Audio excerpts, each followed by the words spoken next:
Hello students, hope आप सब अच्छे होंगे। मैं आपका फ्रेंड मेंटोर गाइड नवीन मिश्रा आप सबका एफएमजी क्लासेस में बहुत बहुत स्वागत करता हूं। तो चलिए आज हम कंटिन्यू करते हुए क्लास 11 चैप्टर 9 एक्सरसाइज 9.3 जो कि चैप्टर सीक्वेंस एंड सीरीज है, उसके क्वेश्चन नंबर 13 को करते हैं। अच्छा, क्वेश्चन नंबर 13 का स्टेटमेंट देखिए क्या है। स्टेटमेंट है कि how many terms are required to give a sum of 120 of a sequence. और सीक्वेंस क्या है? 3 square, 3 to the power cube, 3 to the power 4, 3 to the power 5, like बढ़ते बढ़ते ऐसे कितने हम सीक्वेंस को ऐड करेंगे, कितने टर्म्स को ऐड करेंगे कि हमको वो सम क्या देगा? 120 देगा। अच्छा, इसमें अगर आप खुद सोचना चाहें, आप हमें बताइए कि आप क्या सोचते हैं इस क्वेश्चन के बारे में। मतलब क्या ये उस टफनेस लेवल पे, किस लेवल पे है? तो मैं इसको बोलूंगा कि एकदम इजी से थोड़ा सा लिटिल बिट इसका टफनेस है। अब इजी क्यों है ये क्वेश्चन? क्योंकि देखिए इसमें बोला जा रहा है सम, नंबर ऑफ टर्म, सीक्वेंस दिया है और आपसे पूछा जा रहा है नंबर ऑफ टर्म कितने होंगे।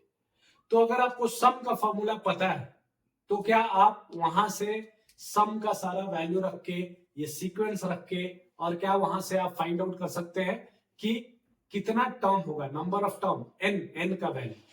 तो चलिए देखते हैं। सबसे पहले तो आप फोकस कीजिए सीक्वेंस में। सीक्वेंस क्या गिवन है? 3 square, 3 to the power cube, dot dot dot. अच्छा, इस सीक्वेंस से आपको क्या पता चलता है? ये क्या होगा हमारा? This will be the first term जिसको हम क्या बोलते हैं? ए। दूसरा हमें जीपी में है ये टर्म, तो जीपी के लिए हमारे पास क्या है? आर निकालना होगा हमें। आर के लिए क्या होता है?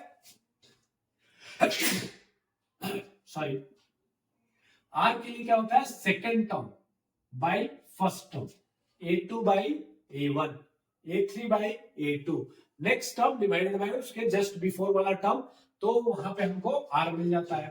अब हम यहां से आर का वैल्यू क्या हो जाएगा हमारे लिए? यहाँ पे 3 हो गया।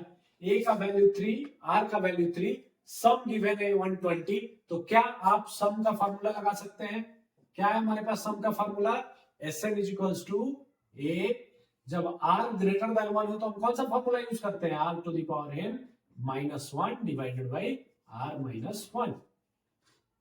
अब यहां पे देखिए Sn का वैल्यू दिया है 120, 120 हमने लिख दिया।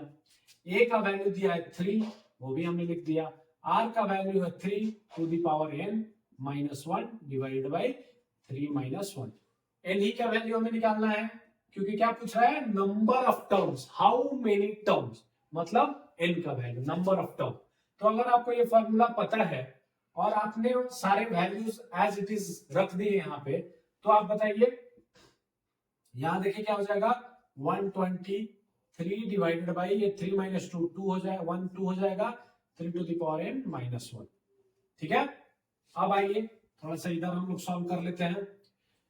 120 इंटू 2, अब क्या हम करेंगे यहाँ पे? Cross multiplication. जब भी यहाँ पे इक्वल टू के साइड में दोनों चीजें आए तो हम सॉल्व करने के लिए क्या करते हैं? क्रॉस मल्टीप्लीकेशन इसको बोलते हैं। सो हम क्या करेंगे? 120 into 2 is equals to 3 into 3 to the power n minus 1। अच्छा, 120 इंटू 2 240 हो जाएगा।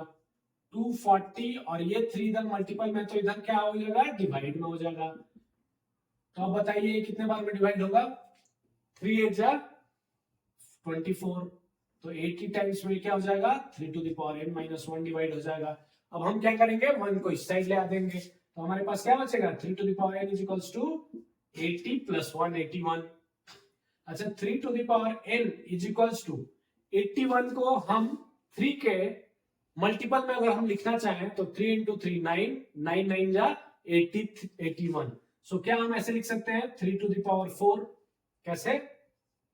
3 इंटू 3 इंटू 3 इंटू 3, 3 3 जा 9, 9 3 जा 27, 27 3 जा 81। ठीक है, तो अब यहां पे आपको मिल गया। ठीक है, इसे इरेज कर देते हैं, नहीं तो कंफ्यूजन होगा। जब बेस बराबर है तो हम क्या पावर को बराबर कर सकते हैं?